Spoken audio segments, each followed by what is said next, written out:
You started to research the potential connection between 5G and this COVID thing. Talk about it. Well, a lot of what I was reading on the internet and some of the videos I was watching didn't make very much sense to me. The fact that they did a lockdown so quickly, all over the globe.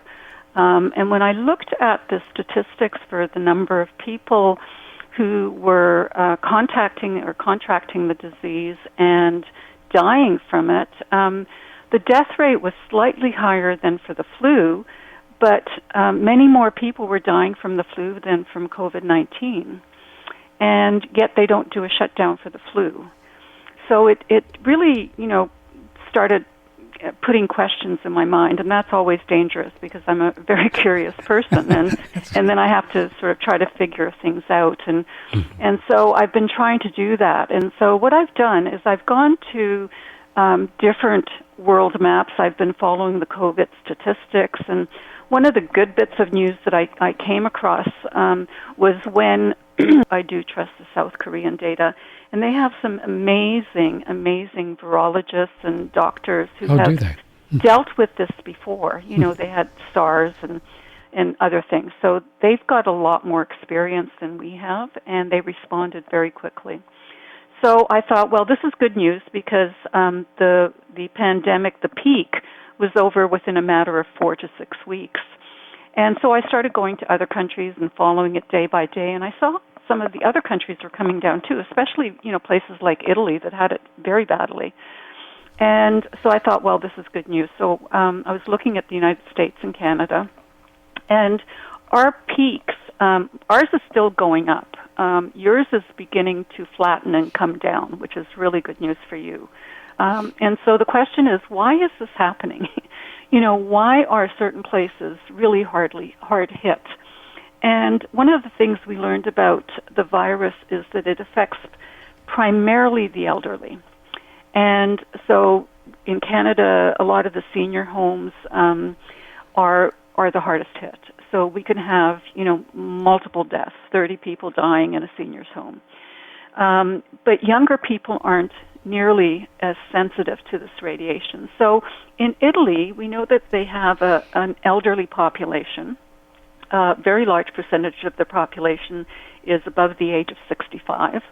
And so I thought, well, maybe that's the reason. And Italians are social creatures. They love family and friends, and so they're going to be spending a lot of time with other individuals. And if it's a contagious illness we're looking at, which is what the COVID is, then the more time you spend with others, the more likely you are to become infected. So there's certain reasons why it might be higher in Italy than, somewhere else. But there's other things as well. And if you look at, maps of the world, and they're available now. They are, visiting these sites and trying to make sense of it. And so basically what I did is I looked at the different continents. I thought I'd look at it from a continent perspective. And I began to examine things. What was the density of the population? What percentage of the people were elderly? How much air pollution was there? Because we're talking about an illness that affects the lungs. So anything that affects the lungs, like air pollution or smoking, could be a place where it's worse.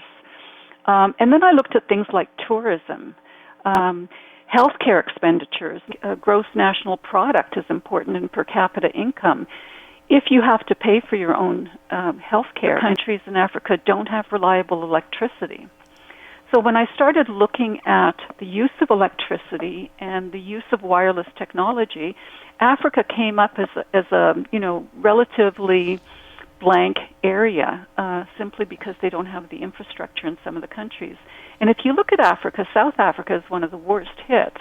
And the northern parts of Africa are worst hit, and that's where you do have electricity, that's where you do have wireless technology. So I began to follow that a little bit more carefully. And I couldn't tell from the maps that I was using, because they were just telling us the number of cases and the number of deaths. The more people you have, the more cases you're going to have, and the more internet access you're going to have, because you're going to have more cell phone antennas and that sort of thing. So I did another study that took away the population, standardized it for density. And one of the things we found was that the more internet users you had in a country, the higher the cases of COVID-19 were. Huh. Showed up really, really powerfully in North America, Asia, not so much in South America. It was slightly different, and to a certain degree in Europe and Oceania, which involves Australia and New Zealand. Went to the United States. Right. And that had 5G. And so what'd you find there? Well, data are collected differently around the world. So really, in some ways, I'm comparing apples and oranges. So I wanted to standardize that. So I thought, looking at had 5G or which cities had 5G, and then I looked at the number of cases in each state. And when you started comparing that, you found that if you were in a state with 5G, the risk of you developing COVID-19 or being diagnosed with COVID-19 were almost double compared to states that didn't have 5G. Is that right? And the death rate was even higher, and they were both statistically significant. Now, one of the things every scientist will tell you is just because there's a correlation doesn't mean it's causing it. Right. And so I have to say that, and that's true. So we have to dig a little bit more deeply into what's going on. Anything that impairs the immune system is going to make people more vulnerable. And we know that exposure to microwave radiation impairs the immune system. There's absolutely no doubt about that.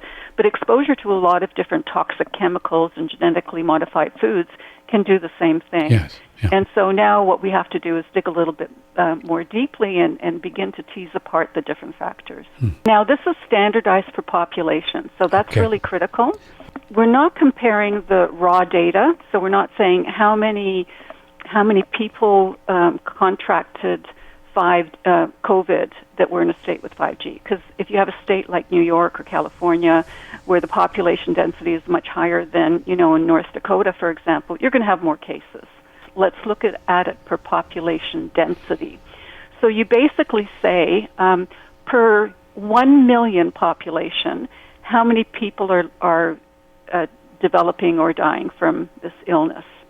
And so when we do that kind of comparison, we can compare states with a lot of people to states with very few people. You can now do it without an artifact in there. Basically, the average, the tests per million people, and this is important because if more people are being tested in one state versus another state, you're probably going to have more cases there too. But when we looked at how many tests were done on average, there was no difference. So when we looked at the number of cases in states with and without 5G, we found that there was double the number of cases with 5G standardized per population, so per million people. And when we looked at the deaths associated with 5G, we found a number that was, 126%, so more than double, where more people per million people were dying in states with 5G than without 5G. And that number plus the number of cases were statistically significant. So these are real differences in the population. Definitely there's something going on here, and other people have now done the same thing that I've done, and they've applied it to other countries. And they're finding that if you're comparing, once again, places that have 5G already seem to have the highest incidence and deaths associated with COVID-19.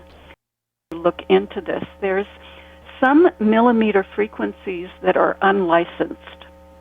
So the telecom industry has to do the same thing. So if they set up an antenna in any location, they have to purchase a license for a specific frequency, and they have to indicate how far that frequency will go so that no other competing provider will have the same frequency in that area. Okay. Okay? Yeah. So the frequencies are basically auctioned off. And so far there hasn't been an auction for millimeter frequencies in the United States. However, one of the things I learned recently, just about 2 days ago, is that some of the frequencies are free. Now, which means you don't have to have a license, which means that you can actually use that frequency to communicate. And it turns out we have some millimeter frequencies that are also unlicensed, and they're in the around 60 gigahertz range. And this is I'm sort of stunned by this, and no one's been making a big fuss about it. Why aren't we told if there's an antenna in our location that is actually using millimeter frequencies? And the reason we're not told is people in the know would probably freak out. So we're not asked and we're not told, and so we're being exposed to this frequency. And I don't know exactly where they are. We're trying to get people to begin to locate them. But if it turns out that these frequencies are actually in places where we've got high COVID deaths and cases, then that's going to be yet another nail in the coffin for the wireless industry.